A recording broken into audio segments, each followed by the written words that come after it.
Hi friends, this is Sarah from Crafting and Relaxing, and today's video, I'm going to warn you right now, this is not a tutorial, this is just me playing with some new brushes I've never tried. And I'm using Nina 110 pound paper on the whole thing, the entire video, and Distress Oxide inks. And what I have today is a set of the life-changing blender brushes by Picket Fences. And that's what I am showing right now and using. And what I'm actually trying to do is mess up with it. I'm trying to see what's the worst that you can do with it and experiment. And I had never inked and used one of these brushes that I recall before this moment. So you got to see like straight out of the package kind of thing. To clarify, I don't have the whole set. So if you look online, there are a variety of sizes, some tiny little ones, and then some larger. So I just have a couple to try. And what I found was, and you can't see it in the video, so I'm going to do this piece of paper, and then I'm going to do another piece of paper with the same inks and the same set of brushes, a little more carefully so you could see it. What I cannot portray in the video, and I'm super sorry, I tried to zoom in so you could see up close, and what I managed to do was work off camera a lot. But what you can't see in this video is I'm applying an amazing amount of pressure, and I'm still getting very delicate color. So those of you who really like gentle color and you want to do sunsets and pastels and spring florals and really light gentle color, these brushes probably are life-changing for you, because I experimented and really tried to put a lot of pressure and see how saturated the color would come out on all the other brushes, blenders, foam things, everything I've ever had. And I've been doing this a long time. Here's where I have a new piece of paper and I'm trying a little more gently. The other ones, it's very hard to get this faint, soft look that I have here. You have to really practice and work at it and be careful about the pressure. Look at how light that color is that I'm going over that with. Okay, that time I got it much more inked up. Some people say you're supposed to ink the brush and tap it off. Here, I'm just experimenting and I'm getting a bunch on there. The other thing that I thought was really interesting with these brushes is I'm used to having the drag line around the edge of the piece of paper where it's always darker there. You don't really get that. I mean, look right there on that light pink edge before I hit it. That was pretty interesting to me. So you don't have to trim the edge off if you want the whole thing to be super gentle and light. I am not a pastel person, really. I like saturated, messy, over-the-top kind of colors. So I don't know for sure that these brushes are life-changing for me. But we'll talk about that at the end, and I'll tell you the pros and cons as I see it.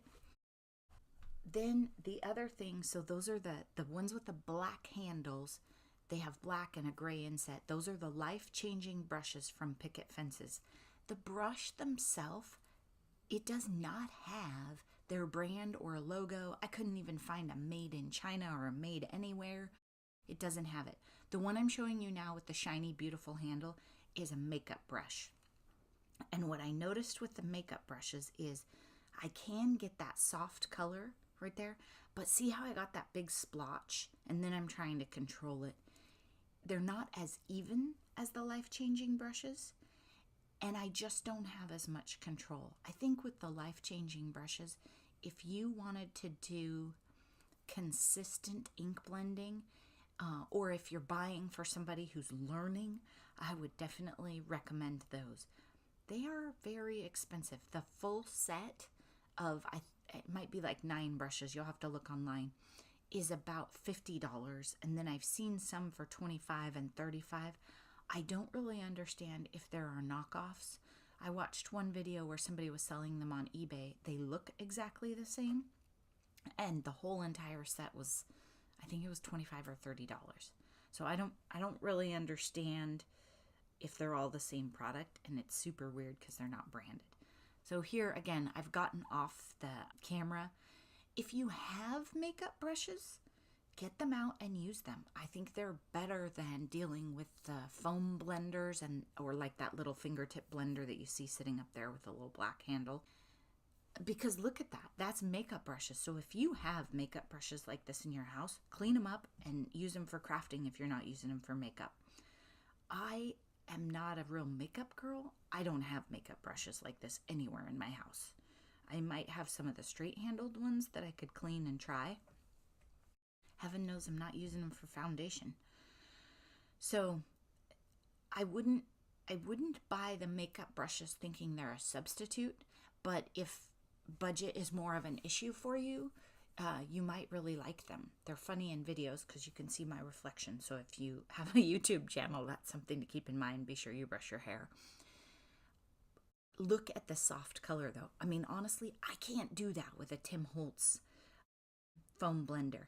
But what I will say, and you cannot see it on camera, when I used the life-changing brushes compared to the makeup brush, and I was trying to do super soft color like this, I could control it more and get it more even with the life-changing brushes.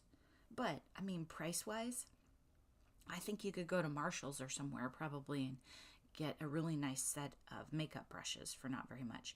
The other thing I've heard about the makeup brushes, I won't stick with this long enough. Just to be clear, none of these brushes are mine.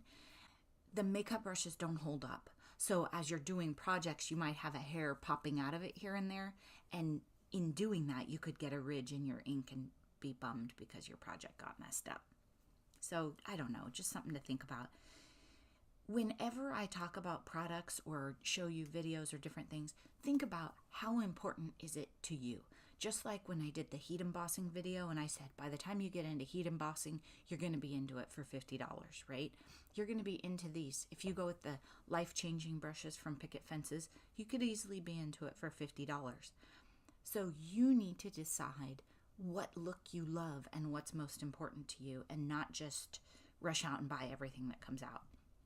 $50 to make beautiful pastel backgrounds? Yeah, I'm not going to do that. I'm just not. And it's not really even about the money, even though I am a finance nerd. It's because I don't want to make pastel backgrounds. I lose interest. Okay, so here I'm doing another one, and this part is sped up because I kept going off camera, and I'm using the life-changing brush, and I'm trying to put my finger on the top of the brush, and then I'm trying to hold it like a toothbrush. I'm experimenting with how I hold them. I have big hands, and that's kind of a problem. I have my dad's hands, not my mom's hands. It's kind of a problem for me in some of the crafting tools.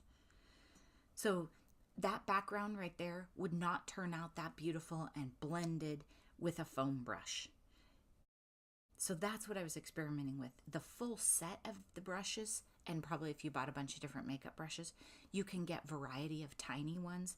So you could do little streaks on your stencils and different things. I added water. I forgot I was making a brush only focus video. Sorry. I just had to see how it would look. So I spritzed it on there and let it dry. This part is one of the things I hate about those foam brushes. They're messy. And getting that thing off of there, I'm showing the foam brush now. So if you're not familiar with them, you can see them. These are super trendy. I think you can get them at Michael's or anywhere.